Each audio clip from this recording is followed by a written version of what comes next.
Hello students, good morning. मैं Praveen Sharma. Welcome back to my channel. B.Ed second year EPC 4 understanding the self अर्थात स्वयं की समझ के अंतर्गत आज का हमारा टॉपिक है शारीरिक स्वास्थ्य.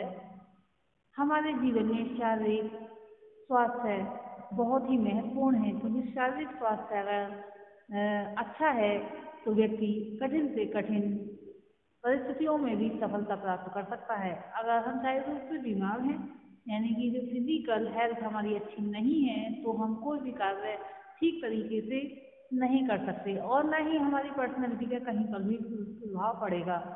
यहाँ पर ना तो रंग रूप से तात्पर्य है और ना ही बहुत आकर्षक कपड़े पहनने से तात्पर्य है. यहाँ शारीरिक स्वास्थ्य यानी कि जो फिजिकल हेल्थ है वो पूरी तरह से ठीक हो, कोई भी बीमारी उसमें ना हो, हम ठीक प्रकार से कार्य कर सकें, हमारे अंदर एनर्जी अच्छी हो. ऐसा भी नहीं है कि देखने में तो मोटे और स्वस्थ लग रहे हैं लेकिन तुरंत ही कार्य करते ही वीकनेस आ जाती है. ऐसा नहीं होना चाहिए. वही शारीरिक स्वास्थ्य है जिसमें व्यक्ति उचित तरीके से सोच समझकर कार्य कर सकता है. इस विषय में कोलेस्निक ने लिखा है the term growth development maturation and learning refer to the physical, mental, social, emotional and moral changes which a person experiences as he advances through life. अर्थात विकास, अभिवृद्धि, परिपक्वता और अधिगम ये सब शब्द उन शारीरिक, मानसिक, सामाजिक, संवेगात्मक और नैतिक परिवर्तनों का उल्लेख करते हैं जिनका व्यक्ति अपने जीवन में आगे बढ़ते समय अनुभव करता है. यानी कि जब व्यक्ति ठीक प्रकार से शारीरिक फिजिकल वर्क कर सकता है तब वो वह समझता है कि मैं शारीरिक रूप से स्वस्थ हूँ. इसी संबंध में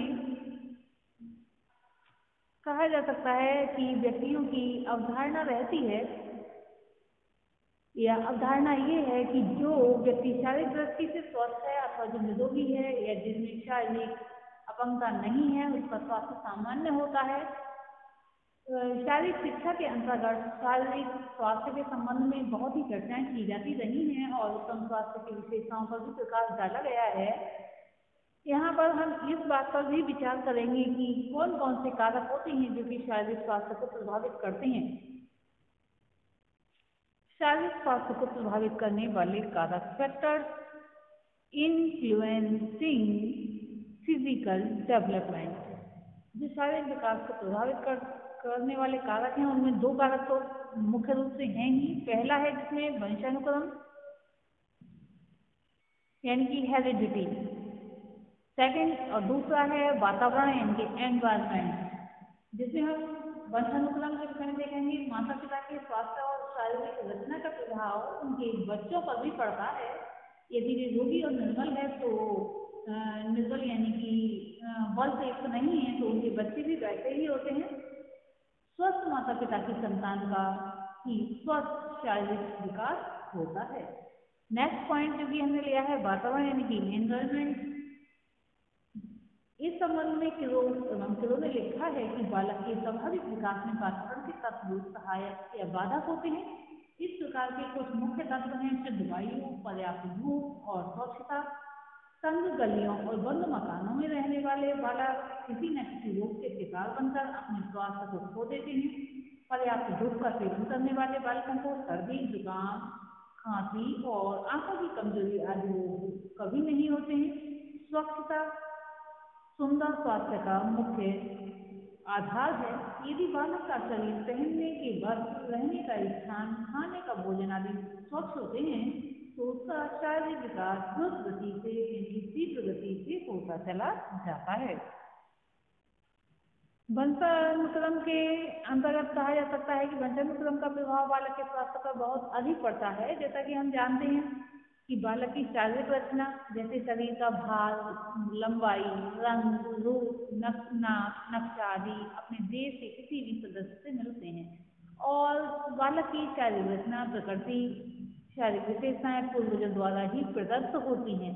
माता पिता या वंश के किसी भी सदस्य को यदि कोई रोग है जैसे कि सफेदी, सांस की या फिर हृदय की बीमारी कोई भी दाग धब्बे आदि तो बालक भी जन्मजात रूप में ग्रहण कर लेता है। अतः कुछ शारीरिक स्थितियाँ ऐसी हैं जिन पर जन्मजात कारकों का प्रभाव गंभीर रूप से पड़ता है। वातावरण का हम देखेंगे, जैसा कि अभी शॉर्ट में बता दिया गया था, और फिर अब डिटेल में देखेंगे कि जन्म से पूर्व की परिस्थितियाँ, जन्म के समय की परिस्थितियाँ तथा जन्म के बाद की परिस्थितियाँ। तो सबसे पहला पॉइंट है जन्म के पूर्व की परिस्थितियाँ। जन्म से पूर्व की परिस्थितियों में वंशानुगत कारकों को सम्मिलित किया जाता है। इसके साथ ही साइकोलॉजिस्ट जो है उनकी एक अवधारणा ये भी है कि यदि वर्ष के समय की पूर्व परिस्थितियाँ में जो माता पिता या घर में तनाव रहता है तो बालक के ऊपर इसका प्रभाव पड़ता है। जिस समय माँ का प्रसवकाल होता है उस समय की परिस्थितियाँ भी बालक की शारीरिक अवस्था को प्रभावित करती हैं। उदाहरण के लिए जन्म के समय माँ को या बच्चे को बुखार रहना, या high blood pressure, low blood pressure या पीलिया से ग्रसित होना, सामान्य तरीके से डिलीवरी न होना, लापरवाही के कारण बच्चे का जमीन पर गिर जाना, कोई संक्रामक रोग हो जाना या ठंड लग जाना। जन्म के बाद की परिस्थितियाँ बालक के शारीरिक स्वास्थ्य को काफी सीमा तक प्रभावित करती हैं। बालक के परिवार का सामाजिक, आर्थिक व मनोवैज्ञानिक वातावरण, उसका आस पड़ोस, स्कूल का वातावरण व समाज का वातावरण सभी बालक के सर्वांगीण विकास में अपनी महत्वपूर्ण भूमिका अदा करते हैं।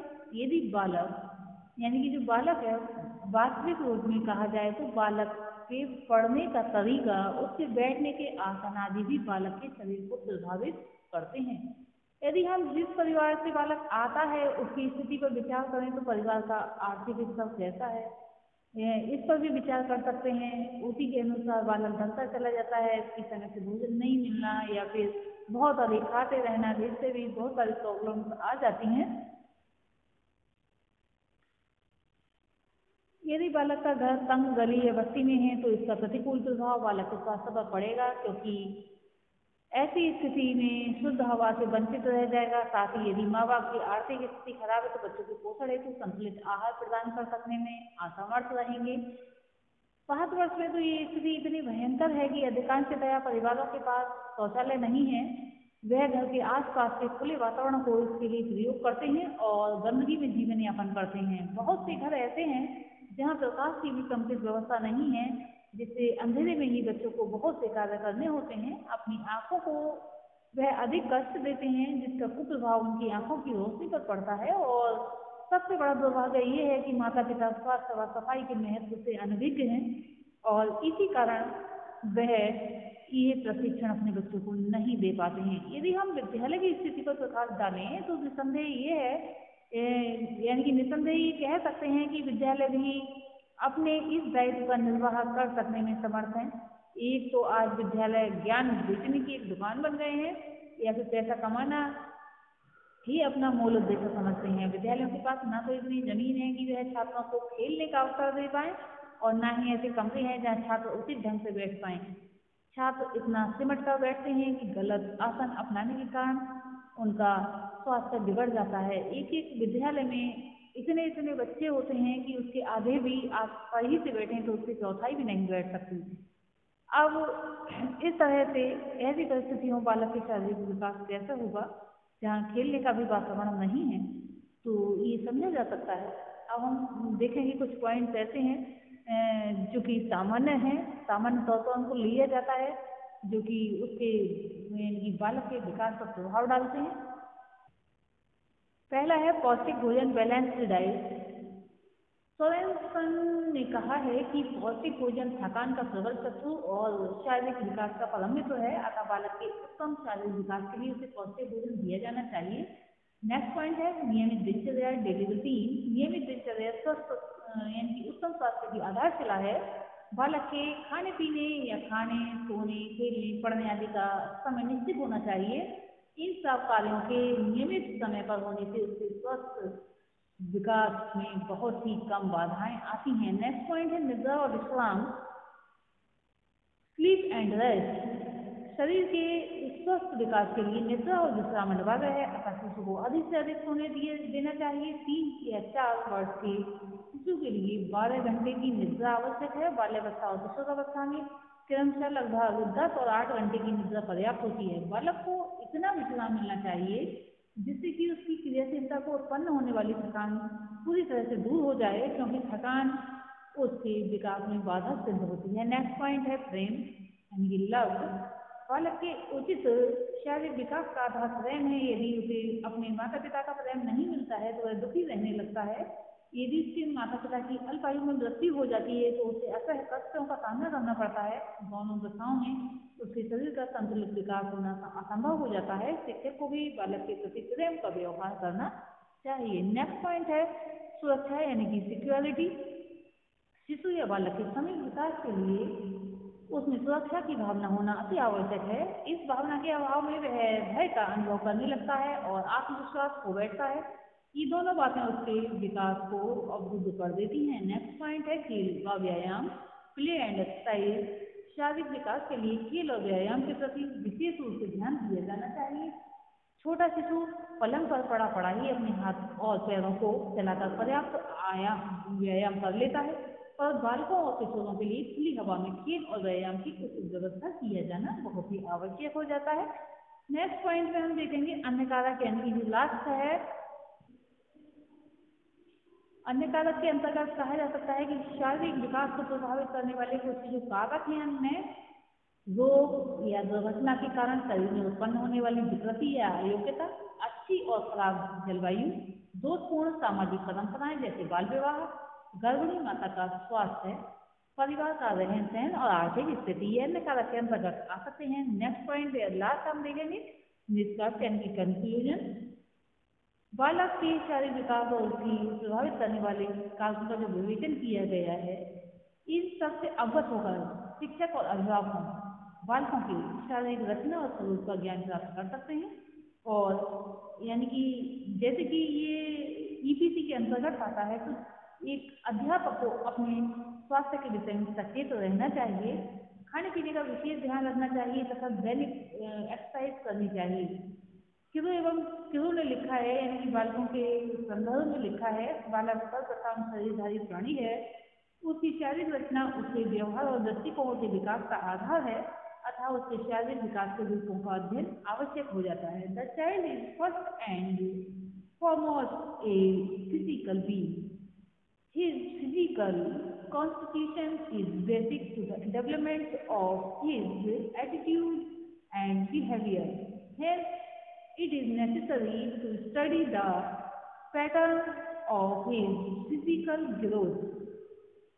आज के लिए इतना ही, धन्यवाद।